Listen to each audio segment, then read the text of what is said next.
கல்வியாளர் காயத்ரி இணைந்திருக்கிறார். வணக்கம் மேம். இப்போ தமிழக அரசு உத்தரவிட்டிருக்காங்க இந்த மாதிரி சிறப்பு வகுப்புகள் நடத்தக்கூடாதுன்னு. ஆனா அதை மீறி நடத்துறாங்க. இதை பத்தி என்ன சொல்றீங்க? இல்ல, இது ரெண்டுமே வணக்கம். தந்தி டிவி நேயர்களுக்கு வணக்கம். ஆக்சுவலா நீங்க தமிழக அரசு உத்தரவிட்டு இருக்கிறதுன்னு சொல்றீங்க. அதே தமிழக அரசுடைய பள்ளி கல்வித்துறை தான் சிறப்பு வகுப்புகள் நடத்தி துணை தேர்வுகள் நடத்தணும்னு சொல்லியிருக்கிறாங்க. சோ இந்த முன்னுக்கு பின் முரண்பாடு இரண்டுமே தமிழக அரசிலிருந்து தான் வந்திருக்குது. ஏதோ ஒரு பிரைவேட் ஸ்கூல் செய்யல. அதை நம்ம முதல்ல கருத்துல எடுத்துக்கணும். இதற்கு தேவை இருக்குதா அப்படின்னு கேட்டா கண்டிப்பா இன்னைக்கு தேவை இருக்குது. ஏன்னா மாணவர்கள் தேர்வுல தோல்விட்டு இருக்கிறாங்க.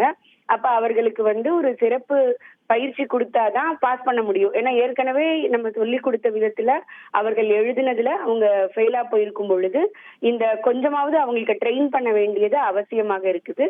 பட் இந்த வெயில் அப்படிங்கறது நம்ம கருத்தில் கொண்டுதான் முதல்ல தமிழ்நாடு அரசு எந்த கிளாஸும் நடத்தக்கூடாதுன்னு சொல்லி இருக்கிறாங்க.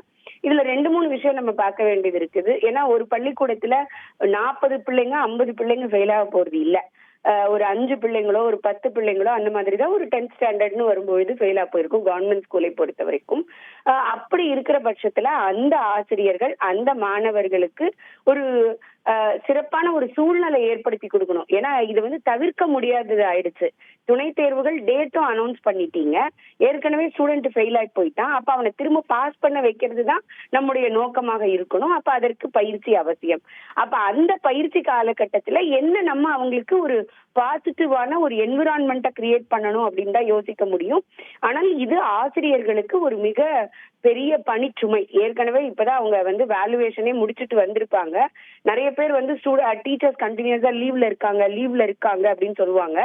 அப்படி கிடையாது. ஏன்னா அந்த 10th 11th 12th டீச்சர்ஸை பொறுத்த வரைக்கும் ஃபர்ஸ்ட் அவங்க கிளாஸ் முடியும், வேல்யூவேஷன் போவாங்க, திரும்ப வருவாங்க, அட்மிஷன் அப்ப இருப்பாங்க. இப்படி தொடர்ந்து அவர்களுக்கு பணிகள் இருந்துகிட்டே தான் இருக்கு.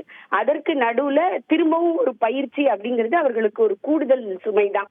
அப்ப அதற்காக ஒரு பெனிஃபிட் அவங்களுக்கு கொடுக்கறதன் மூலமாக அந்த நஷ்டத்தை அவங்களுடைய அந்த டைமை நம்ம ஈடுகட்ட முடியாட்டி கூட அவர்களுக்கு கொஞ்சம் ஒரு பாசிட்டிவா ஒரு ஈஸா ஃபீல் பண்றதுக்கு ஒரு வழியை கிரியேட் பண்ணி கொடுக்க முடியும். மாணவர்களுக்கு ஆசிரியர்கள்ட்ட தனிப்பட்ட முறையில 1-to-1 அப்ரோச் பண்றதுக்கு இது ரைட் டைமா இருக்கும். நான் இந்த குவெஸ்டினுக்கு இப்படி ஆன்சர் பண்ணேன், அதனால ஃபெயிலா போயிட்டேன். அப்ப நான் என்ன மாதிரி நான் இதுக்கு ஆன்சர் பண்ணணும். நிறைய குழந்தைங்களுக்கு படிச்சிருப்பாங்க, ஆனா பிரசன்ட் பண்றதுல கூட பிரச்சனை இருக்கும். அப்ப அது 1-to-1 கான்சென்ட்ரேட் பண்றது மூலமாக ஃபியூச்சர்ல நம்ம அதை அவாய்ட் பண்ண முடியும். அதற்கு இந்த பயிற்சி அவசியம் தான். ஆனால் தொடர்ந்து அரசு நிர்வாகமே ஒன்னோடு ஒண்ணு ஒரு தொடர்பில் இல்லாமல் அவரவர்களுக்கு கொடுக்கறாங்க. பட் இதுல கன்ஃபியூஸ் ஆறது யாரு அப்படின்னு பாத்தீங்கன்னா ஆசிரியர்களும் பெற்றோர்களும். அதற்கு அரசு பொறுப்பு எடுத்துக்கணும். ஒரு நல்ல சூழலை ஏற்படுத்தி கொடுக்கணும். அந்த பிள்ளைகளுக்கு கூலா இந்த டைம்ல இருக்கிறதுக்கு ஒரு இளநி மாதிரியோ இல்ல ஒரு ஜூஸ் மாதிரியோ மோர் மாதிரியோ அந்த மாதிரி அங்கேயே பள்ளிக்கூட வளாகத்திலேயே கொடுப்பதற்குரிய ஏற்பாடுகளை அவங்க செய்யணும்.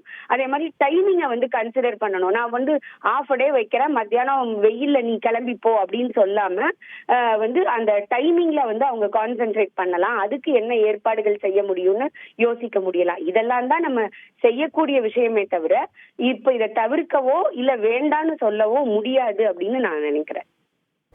தகவல் உங்களோட பார்வையை பகிர்ந்துகிட்டதுக்கு நன்றி காயத்ரி. செய்திகளை உடனுக்குடன் தெரிந்து கொள்ள உடனே சப்ஸ்கிரைப் பண்ணுங்க.